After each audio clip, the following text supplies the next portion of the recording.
సరేనా చూడండి.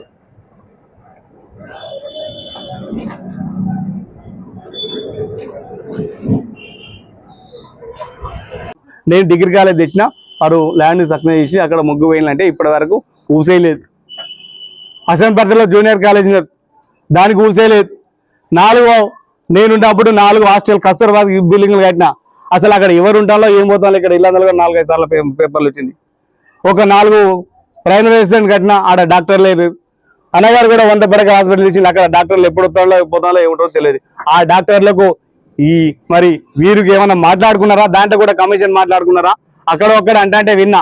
ఎంఆర్ ఆఫీసులకు వెళ్ళి కావచ్చు, పోలీస్ స్టేషన్లకు కావచ్చు, బ్రాంచ్ షాపులకు వెళ్ళి కావచ్చు, అక్కడ నిలమాంబులు కావాలన్న దాని మీద నడుస్తుందంటే ఈ అధికారుల దగ్గర కూడా ఏమైనా తీసుకొని వాళ్ళని రాకుండా కూడా ఏమైనా చేస్తానని మాకు భారతీయ జనతా పార్టీ పక్షాన మేము వ్యక్తం చేస్తున్నాం. ఎందుకంటే అతన్ని వాళ్ళకని చూస్తే అట్లే ఉంది.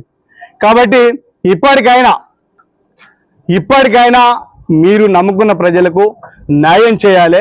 పేదవారికి పింఛన్లు వచ్చేటట్టు, రైతులకు రుణమాఫీ పూర్తి అయ్యేటట్టు, అదేవిధంగా వికలాంగులకు మరి పింఛన్ వచ్చే విధంగా, రైతు కూలీలకు వచ్చే విధంగా, అదేవిధంగా ఆటో వాళ్లకు పింఛన్లు వచ్చే విధంగా ఇవన్నీ కూడా నువ్వు చేయాలి. లేకపోతే ప్రజల పక్షాన మేమందరం కూడా మరి గ్రామాలకు రానివ్వకుండా మిమ్మల్ని తరిమి కొట్టే రోజులు వస్తాయి. మొన్న కూడా అక్కడ ఎయిర్పోర్ట్ కాడ ఇప్పటికో పెద్ద బొమ్మ పెట్టుకున్నాడు. అసలు ఎయిర్పోర్ట్ నేను కాంపౌండ్ పెట్టిన, ఎయిర్పోర్ట్కి ల్యాండ్ తెచ్చి నేను ఎమ్మెల్యేగా ఉన్నప్పుడు కాంపౌండ్ తెచ్చిన. అక్కడ కోచ్ ఫ్యాక్టరీ కాజీపేటలో కూడా మేము తెచ్చినాం, మేము ప్రయోగపడుతున్నాం. ఆ రోజులో మేము ఎమ్మెల్యేగా ఉన్నప్పుడు కూడా, అన్నగారు ఉన్నప్పుడు కూడా, ఈరోజు హసన్పర్తిలో కావచ్చు, ఈరోజు వర్ధన్నపేటలో కావచ్చు, వేసిన శిలాపలకాలకే కొబ్బరికాయలు కొట్టే మరి మీరు ఏ మేరకు ఈ నియోజకవర్గ అభివృద్ధి కోసం ప్రణాళికతో ఉన్నారో, డిపిఆర్ తోటి ఉన్నారో, ఏ చిత్తశుద్ధితో ఉన్నారో మరి ఎమ్మెల్యే గారు మీరు ఆలోచన చేసుకోవాలి. ఈరోజు స్మార్ట్ సిటీ వరంగల్ టౌన్లో నడుస్తుంది.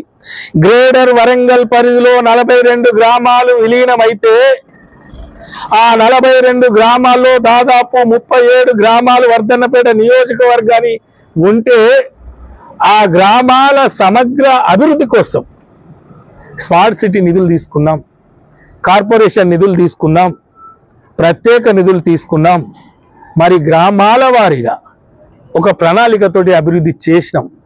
ఏదైతే సిటీకి ఔటర్గా ఉన్న ఈ గ్రామాలను డబల్ లేన్ తీసుకురావడానికి ఆరపల్లి నుండి వయా వంగపాడు మీదుగా మల్లారెడ్డిపల్లి వరకు కావచ్చు, సింగారం వరకు బెస్తం చెరువు నుండి సింగారం వరకు కావచ్చు, దేవన్నపేట వరకు కావచ్చు.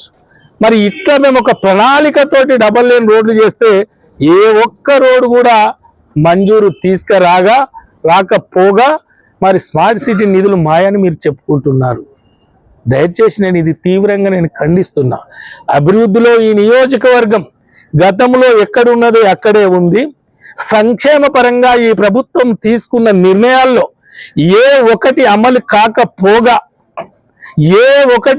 కాకపోగా అమలు చేసినామని బుకాయించుడు. ఎక్కడ బాయ రైతు బంధు? ఎంతమందికి ఇస్త్రీ అత్తాకోడళ్ళకి పెన్షన్లు? ఎంతమందికి ఇస్త్రీ ఇందిరమ్మ ఇండ్లు? ఎటు బాయ దళిత బంధు, ఎటు బాయ బీసీ బంధు? దయచేసి అన్ని వర్గాల ప్రజలు మీరు ఆలోచన చెయ్యాలి. కాబట్టి ఈరోజు సంవత్సరం పూర్తి చేసుకొని సంబరాలు చేసుకుంటున్నారే, ప్రజాపాలన అన్నారే, దౌర్జన్యమైన పాలనతోటి, దౌర్భాగ్యమైన పాలనతోటి ప్రజల్ని భయభ్రాంతులు గురి చేసి, అన్ని వర్గాల ప్రజల్ని కన్ఫ్యూజ్ చేసి, అన్ని వర్గాల ప్రజల్ని మోసం చేసి, అటు నిరుద్యోగ యువత కావచ్చు, విద్యార్థి లోకం కావచ్చు, రైతాంగం కావచ్చు, మహిళలు కావచ్చు, కార్మికులు కావచ్చు, కర్షకులు కావచ్చు, పత్రికా మిత్రులు కావచ్చు, మరి మేధావులు కావచ్చు, లగిచర్లలో జరిగిన సంఘటనకు పోతాంటే అరెస్ట్ చేసిన పరిస్థితి కావచ్చు, గతంలో ఉన్న పరిస్థితులు మార్పిస్తున్నాం. అనేక పరిస్థితులు ఈరోజు గుర్తుకొస్తున్నాయి. కాబట్టి ఈరోజు భారతీయ జనతా పార్టీ ఈ తెలంగాణ రాష్ట్ర ప్రజల పక్షాన వర్ధన్నపేట నియోజకవర్గ ప్రజల పక్షాన మేమందరం కలిసి కదులుతాం, ప్రజా సమస్యల పట్ల ప్రశ్నిస్తాం, ఇచ్చిన హామీలు నెరవేర్చే వరకు పోరాటం చేస్తామని ఈ సందర్భంగా నేను డిమాండ్ చేస్తున్నాను.